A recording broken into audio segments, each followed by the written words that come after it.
Bonjour, bonsoir, chers frères et sœurs, selon votre position. Dans la rubrique Ce que le chrétien doit savoir d'eux, je voudrais vous parler de ce que le chrétien doit savoir du wahhabisme ou de l'islam wahhabia, qui est un courant au sein de l'islam. C'est un courant au sein de l'islam. Voilà.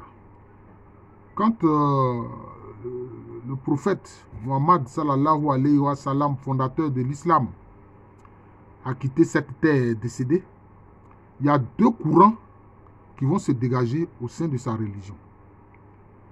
Il y a ce qu'on appelle le sunnisme, c'est-à-dire ceux qui se réclament de la tradition du prophète, la sunna. Maintenant, il y a eu ce qu'on appelle le chiisme, ceux qui disent que l'islam doit être piloté par des gens qui sont de la famille du prophète Muhammad. Voilà. Mais dans le courant, au sein du courant de la sunna, va naître un fondamentalisme qui va, je peux dire, du fondamentalisme moins prononcé au fondamentalisme le plus extrême. Le wahhabisme est le fondamentalisme le plus extrême. Le courant, la doctrine de ce courant relevant de la sunna, donc de la tradition du prophète, c'est ce qu'on a appelé le hanbalisme. Voilà, donc c'est la doctrine du hanbalisme. Maintenant, au sein de ce hanbalisme-là, va naître ce qu'on appelle le salafisme. C'est-à-dire ceux des musulmans qui disent que eux, ils veulent pratiquer ce qu'ils appellent le vrai islam, c'est-à-dire l'islam tel que c'était pratiqué par les salafs, c'est-à-dire par les compagnons du prophète Muhammad. C'est ça qui a fait qu'on a parlé de salafisme. Donc c'est un islam fondamentaliste. C'est un islam fondamentaliste. Vous voyez, c'est un islam fondamentaliste. Mais il se trouve que un homme qu'on appelle Abdul Wahhab, bon, son nom complet c'est Muhammad ben Abdel Wahhab, Abdel Wahhab ou bien Abdul Wahhab, qui a vécu entre 1743 et 1792. Il va créer ce qu'on va appeler le wahhabisme, qui dit quoi?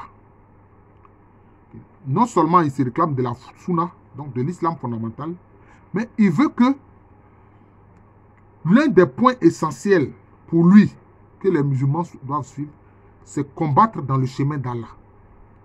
Combattre dans le chemin d'Allah.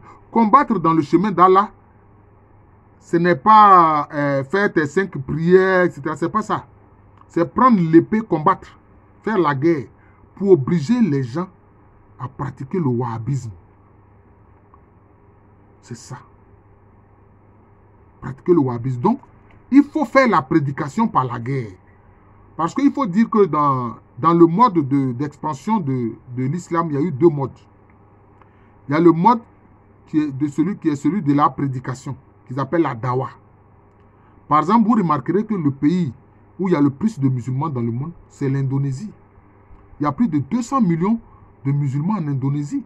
Donc, le pays le plus vaste de l'islam, ce n'est même pas en Arabie Saoudite, ce n'est même pas dans le Moyen-Orient, mais c'est en Indonésie. C'est en Indonésie. En Indonésie, il y a plus de 200 millions de musulmans. Mais comment ceux-là, ils ont été convertis? Mais c'est par la dawa, par la prédication. Alors que dans le Moyen-Orient, dans les Balkans, en Afrique, c'est par l'épée. C'est par l'épée que la chose, comment on appelle ça? L'expansion de l'islam s'est faite. Par l'épée. Par la guerre, donc. Et donc, pour eux, il faut que cette conversion par la guerre, là, les musulmans continuent de faire cela. Or, ils constatent que, bon, les musulmans ont arrêté ça, je peux dire, depuis le moment où même eux-mêmes, leurs régions ont été dominées par les Occidentaux. Vous voyez? Dominés par les Occidentaux, dominés par les Européens. Donc, ils disent non, il faut que les musulmans reprennent les armes pour convertir les gens de force. Mais pour en faire quoi? De vrais musulmans. Pour eux, le vrai musulman, c'est le musulman wahhabia. Celui qui combat dans le chemin d'Allah en suivant la sunna. Maintenant, l'un des aspects de la pureté rituelle, il faut que ton pantalon soit sauté. Ton mourba que tu portes là, par en bas, il faut que ce soit sauté. Il ne faut pas que ça touche la terre pour prendre les détritus qui sont sur la terre. Voilà. C'est l'un des éléments pour eux comment je peux dire ça, de la pureté rituelle. De la pureté rituelle. Ouais, c'est la pureté rituelle. Et il se trouve que quand Ben Saoud, le roi Abdulaziz Ben Saoud, qui a fondé l'Arabie Saoudite, quand on dit l'Arabie Saoudite, c'est l'Arabie des Saoud, voilà, de la famille Saoud. Qu'est-ce qu'il fait? Il décide de faire de l'Arabie Saoudite, de la religion de l'Arabie Saoudite, la religion d'État de l'Arabie Saoudite, le wahhabisme. Vous voyez? Donc la religion officielle de l'Arabie Saoudite, c'est le wahhabisme. Combattre dans le sentier d'Allah. Et avec le pétrole, les pétrodollars, quand ils sont devenus très riches, donc voilà, mais jusqu'à aujourd'hui, l'Arabie Saoudite donc finance et fait la promotion du wahhabisme partout dans le monde. Partout dans le monde. Il y a eu des études sur l'islam en Côte d'Ivoire, mais quand les premiers wahhabias sont venus en Côte d'Ivoire, mais il y a eu des affrontements entre eux et puis les autres musulmans en Côte d'Ivoire. Parce que la plupart en Afrique de l'Ouest ici, le courant de l'islam qui est majoritaire, c'est le courant sunnite, mais d'un rite qu'on appelle le rite malikite. Du rite malikite. Et ils ne sont pas là pour prôner forcément la guerre, pour répandre l'islam. Et ça ne plaît pas aux Wahhabia. Il dit, mais vous avez oublié cet aspect fondamental qui consiste à faire la guerre dans le chemin d'Allah. Les gens disent, mais non, il faut utiliser aussi la dawa. Vous voyez? Et donc, c'est ce qu'ils veulent. Mais le côté hideux de l'islam wahhabia s'est révélé surtout avec l'attaque de l'Irak. Quand les Américains ont envahi l'Irak en 2003 et fait tomber le régime de Saddam Hussein. C'est ainsi que des fondamentalistes wahhabia et puis des officiers, des militaires de l'armée de l'Irak qui étaient sous Saddam Hussein, quand Saddam Hussein, son régime s'est écroulé, ils se sont mis ensemble. C'est comme ça qu'ils ont créé Daesh. Avec Abu Bakr al-Baghdadi qui en était le chef. C'est ainsi qu'ils ont créé Daesh. Qui a appelé en français l'État islamique. Vous voyez? Donc, qu'est-ce qu'ils veulent faire? Qu'est-ce qu'ils voulaient faire par l'État islamique Daesh? Répandre partout l'islam wahhabia. Par l'épée. Pas par la prédication, pas par la dawa, mais par la guerre, par l'épée. Donc, pour eux, si tu n'es pas un musulman wahhabia, oui, tu es un musulman timoré. Parce que tu ne penses pas à combattre dans le chemin d'Allah.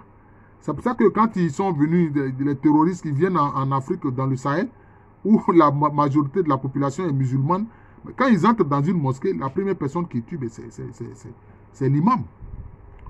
Parce que pour eux,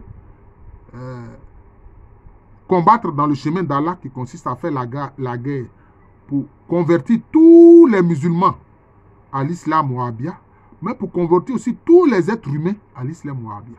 Donc pour eux, sur la terre, la seule religion qui doit avoir cours, c'est l'islam wahhabia.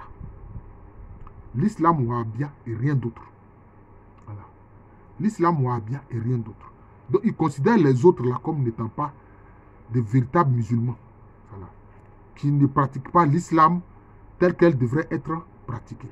Moi, j'ai fait un constat, je me souviens, dans les années 90, 1990, j'habitais non loin d'une mosquée. Et quelquefois, je voyais venir les adeptes de l'islam wahhabia. Quand vous les regardez, leurs pantalons sautés, et puis tous ils portent une barbe assez proéminente. Mais quand ils ont fait les rakas, c'est-à-dire ils ont fait la prière, bon, en général, quand les musulmans ont prié, quand ça s'achève, ils récitent la Fatiha.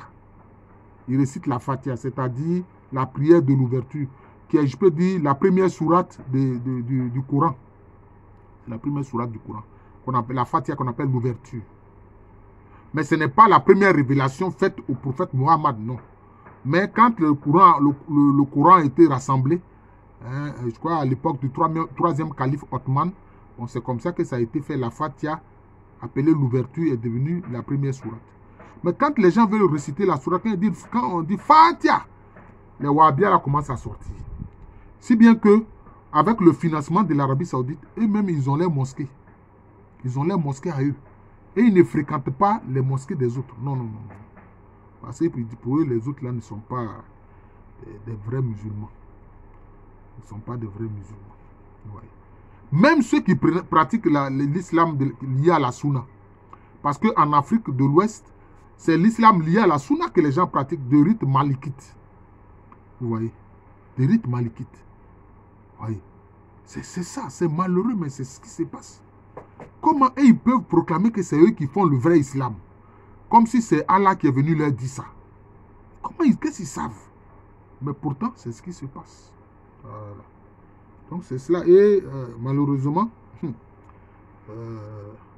quand Daesh a surgi en Irak et en Syrie, ils ont contrôlé de vastes zones pétrolifères. Ils vendaient le pétrole tranquillement, ils vendaient le gaz, etc. Même les Occidentaux venaient acheter. Et Daesh se faisait 5 millions de dollars par jour en moyenne. 5 millions de dollars par jour. Voilà. Les Occidentaux venaient acheter ce pétrole-là dans la main de Daesh. Vous voyez, c'est malheureux. Bon, il est dit que Abu Bakr al-Baghdadi, le chef de Daesh, est mort en 2019. Bon, ça... Donc pour eux, il est censé être mort. Bon, ça, on n'en sait rien. Est-ce qu'il est mort? Est-ce qu'il vit encore? Bon, on n'en sait rien. Donc voilà ce qu'est l'islam wahhabia. Islam issu de la tradition, c'est-à-dire de la sunna, qui disent pratiquer l'islam tel que le faisait le prophète même et puis ses compagnons, les salafs. Mais en outre, pour eux, il faut répandre l'islam par la guerre, c'est-à-dire dans le chemin d'Allah, par la guerre. Voilà, donc c'est cela. Alors, je vous remercie. Donc, cette rubrique-là, c'est ce que j'appelle ce que le chrétien doit savoir d'eux. Donc, je vais intituler ce que le chrétien doit savoir de l'islam wahhabia. Je vous remercie. Je suis le frère Jean de l'amour de Jésus. C'est mon nom spirituel.